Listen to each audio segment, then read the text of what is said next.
Hey guys, it's Jacolia of Jacolia Gems. Thank you for coming back once again to view my channel. If you are new here, welcome. If you are returning, hey y'all.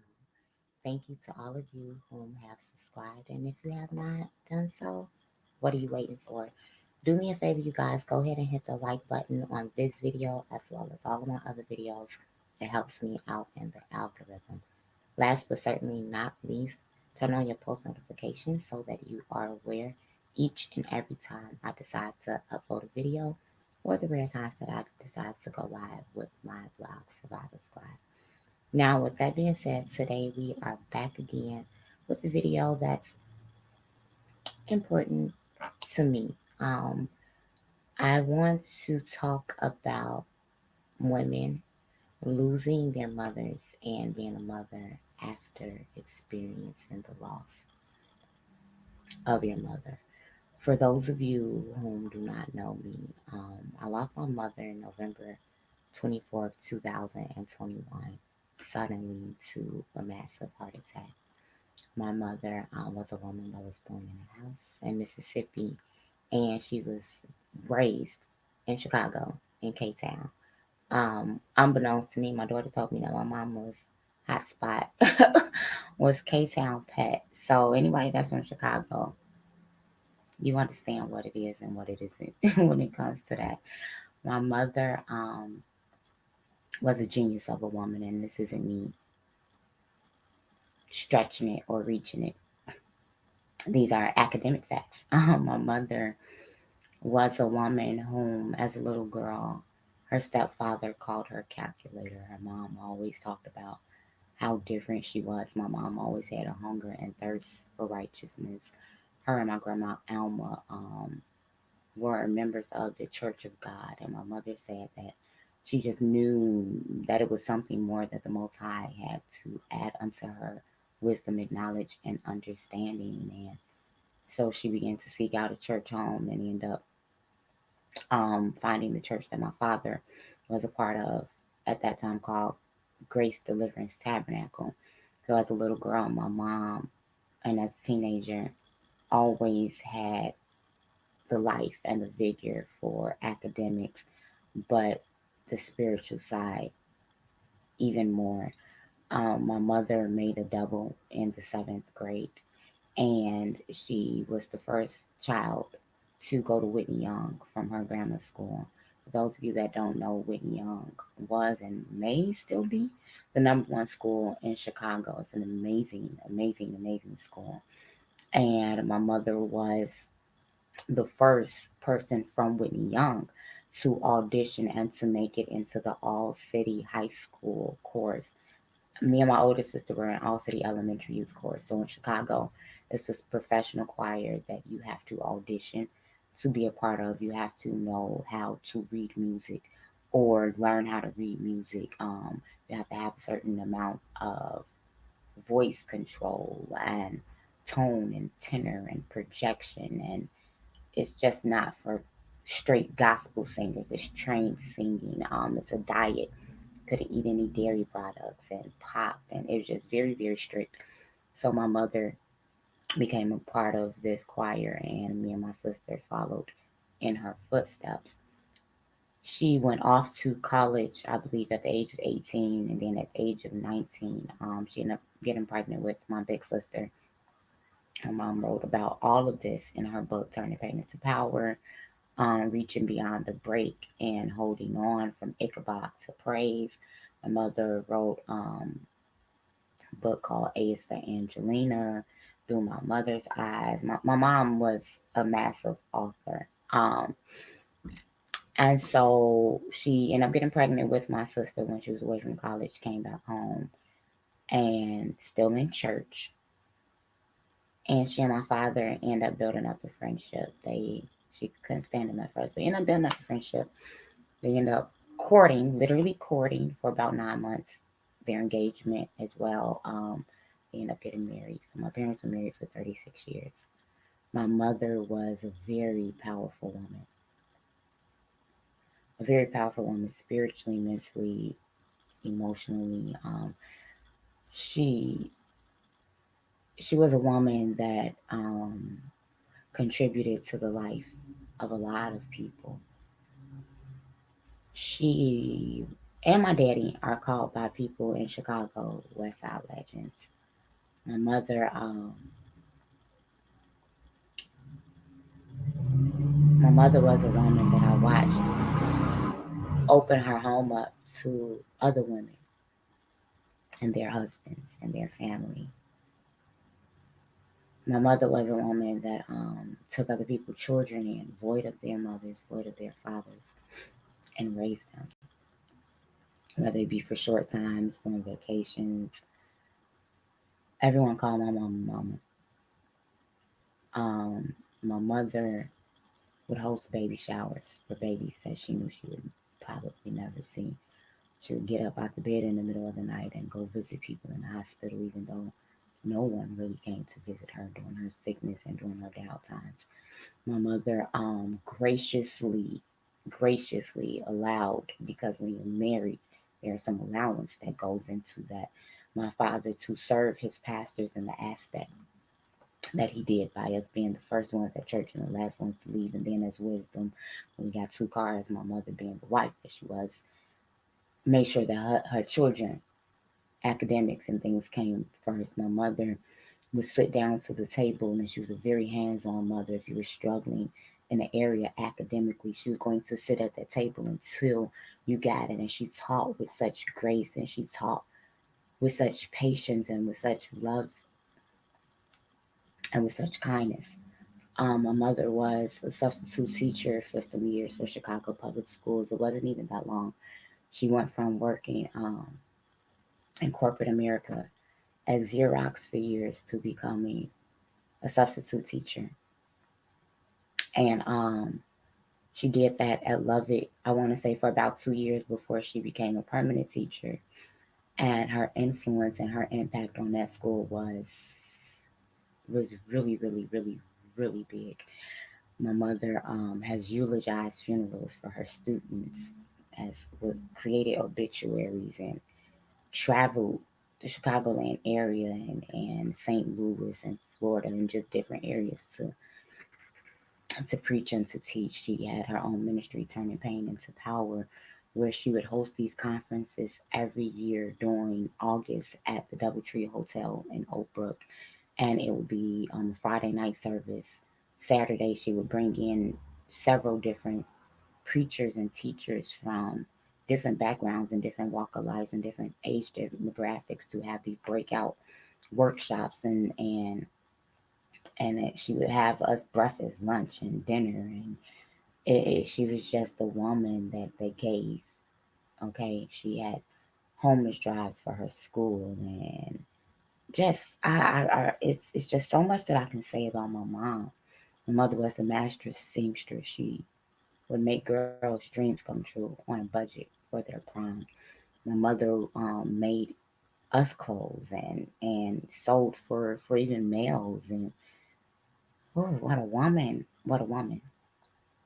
What a woman. She was a wife of 36 years. That was her greatest title, being a wife to my father. And she left a legacy. Losing her suddenly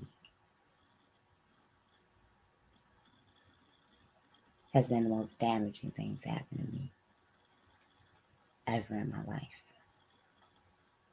Um, Yet it's been the most beautiful. Losing my mom completely pulled my footing from underneath me. It placed me in a realm of discomfort that I didn't know was possible.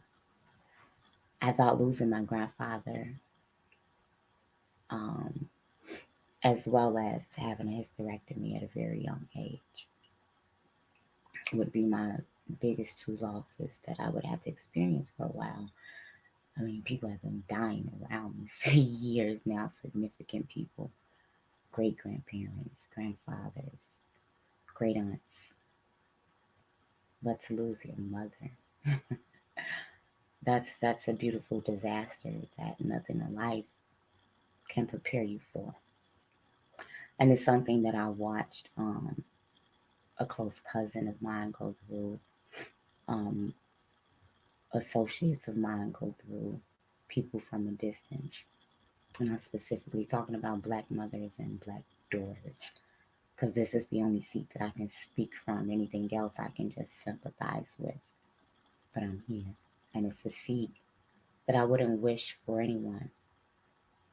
And I was sharing with my forever friend last night over dinner that losing her has literally become a rebirthing of myself, because I have no one here to mother me. I don't need anyone to mother me. My mother mothered me for 36 years, 37, womb included. Well, 35 years, because she passed away before my 36th birthday. So 35 years, 36, womb included. It's literally like the Most High taking you and taking your spirit and putting you in the womb of CHUKWU, which is the feminine aspect of him. It's wisdom. And sitting you in the belly of that and allowing wisdom to wash you and to groom you and to speak into you. It's literally been memories that I didn't remember coming back to me. The words of my mother coming back to me, the revealing, to realize that I've always known that I was a lot like my mom and a lot like my father. They always told me, Sierra Jacolia Jeanette, you're the perfect mixture of both of us. You have all of our good and all of our bad. And those are two very extremes, because my parents are very gifted, and highly anointed, beautiful people, passionate people. So I have all of that and all of their bad. But just realizing how much like Dr. Patricia Ann Holiday, because my mother had a bachelor's. She didn't go back to school until she was my age, 36, and then she graduated with her bachelor's, doubly mastered. She was a board certified counselor and case manager, um, with a major in history for Chicago Public Schools. And she also graduated at her funeral, with her doctorate degree in pastoral counseling. So that's the legacy of my mommy, doctor, on the mental health side. So with my daughter Angelina going to school next month to get her degree in psychology, and me re-enrolling to complete it in psychology. This is literally just us fulfilling the legacy that my mother has etched out for us. And so this rebirthing process for me, it's been painful. It's been painful. I've healed a lot. It's been painful. I never knew. I've been in some pain before. I've suffered some loss before, but I've never known that pain could hit you so deep that you feel like if you could physically take that part of you out, then you would be better. But that part of me wasn't, is my heart. Um, the longing that you have, or at least me. I was very close to my mom, extremely close to my mother. I don't even know if I can describe the closeness of our. My mother took me to all of my doctor's appointments. This my daddy too, like my daddy's fine, okay, but this is about mommy. Um, Not just as a child, as an adult. When I had my children, my mother was my midwife and my birthing coach. My mother breathed me through um, my contractions. My mother held my hand. My mother stayed at the hospital with me specifically after I had my son. My mother didn't have to tell me how to be a mother because she taught me by the type of mother that she was. My mother was the second voice to my children's life, to their education. If I was at work or if I was sick and the school couldn't get in contact with me, my mother would sit in on those meetings, okay? My mother. I talk to my mother about everything. So if you've ever done anything to me, if we've ever had an encounter, if you think I have any secrets, it's a good 9.8% chance that my mommy knows. Um, I would pick my mom up from home and take her to work, pick her up from school, take her home. I've worked with my mom at her job. Me and my mom worked hand in hand together with her ministry. My mom was my first lady and my pastor for about 19 years. Me and my mom traveled together for ministry. I sat at my mother's feet. So this healing process has taught me that my mother taught me how to heal and how to do so mentally and emotionally and spiritually. My mother taught me that my greatest position was worship and is worship. And so going through this day-to-day basis and my daughter going to college and my son going to sixth grade and me entering into another realm of my life without my mom here physically is what I had to realize is that as a woman and as a mother, the words that I speak and the actions that I take will either be the sustenance that provides for my children after I leave, or it'll be seeds of debauchery that will tear down what it is that my mom has built. And it's because I'm still eating off her words, I'm still eating off her wisdom, I'm still eating off her instructions. My mom prepared me for a lot. She molded me and she groomed me. So I just wanted to share with you guys about the healing journey. I suggest journaling,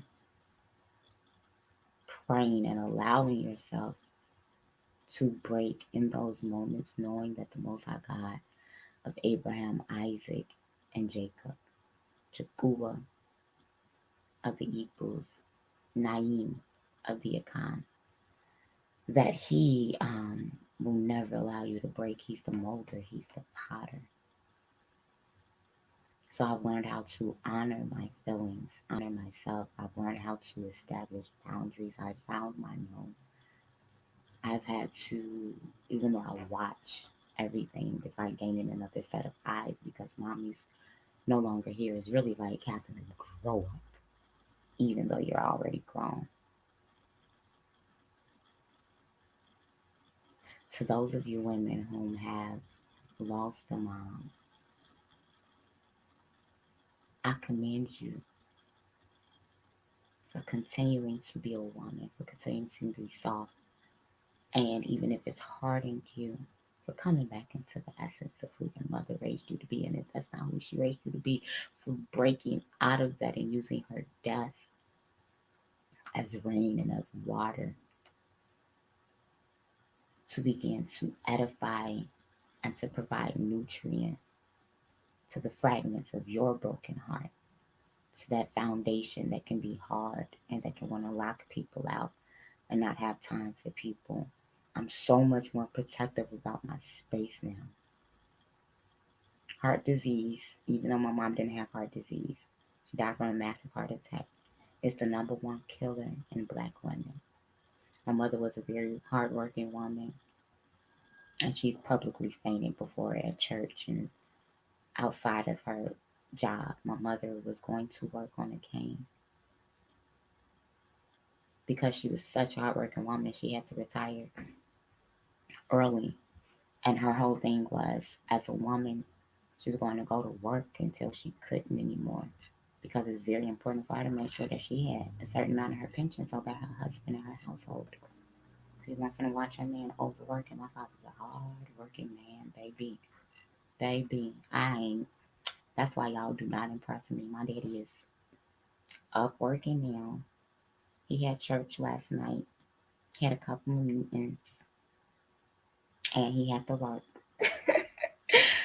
Watch my mom push and persevere, the spirit of determination. So just taking all of that and seeing that she didn't go back to school until she was my age and she got her degrees, and my mom was a lady. So like, some of y'all think I'm extra and I'm really not. I was raised by a Southern Belle who was ended up being raised in Chicago.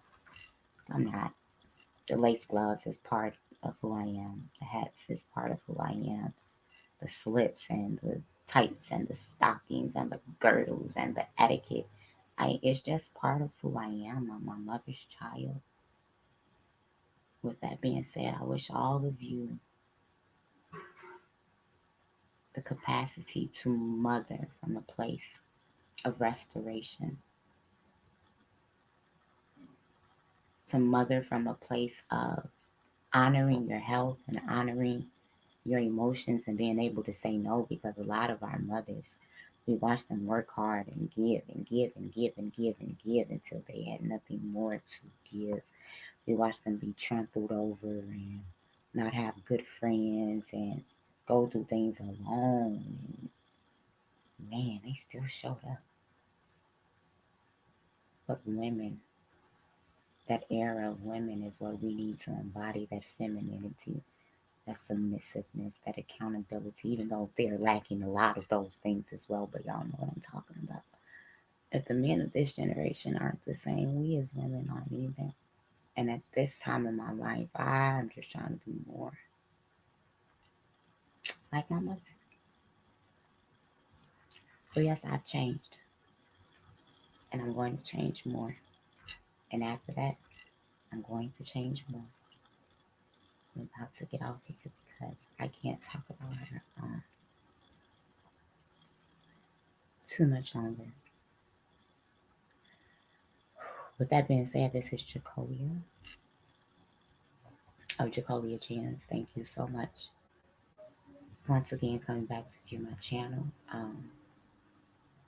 I pray that me speaking about my mom and just sharing a little bit about the rebirth theme, that someone somewhere gains some type of determination and mend your relationship with your mom if it's broken. To see your mother from a holistic standpoint and realize that she was somebody's daughter. She too dealt with abandonment and rejection and abuse and incest and rape and just the plights of being a black woman. She too was left. She too was scarred. She too had flaws. And give yourself grace as a mother and pray that your children can see from a holistic standpoint at one point or another. With that being said, this is Jacolia of Jacolia Gems signing out. Please feel free to donate to the platform. The information is down below. You can donate to my Cash App, Jacolia Gems, or at PUT04 at sbcglobal.net or PayPal. Thank you to those of you who have sent me on this tripod and this camera. For those of you who have sent me books and donations, as well as for those of you who support my business, Harvest Essence. I have a sale going on while supplies last, or up until Sunday. Buy one, get one half off for all of my oils. I have yoni oils, massage oils, beard oils, body oils, and lactation oils. I also have some herbal teas, herbal baths, foaming sea salts, and body scrubs, as well as herbal heating pads. I can make up yoni herb kits for the yoni steam, as well as some baby's first bath. And I also have some perinatal oil that you can do a massage with if you are a pregnant mom getting ready for childbirth. With that being said, reach out to me at TIERRA_holiday with 2 L's on Instagram and TikTok to place an order. The link to my product list will be in this description, as well as in my bio on Instagram. Thank you guys once again. Signing off.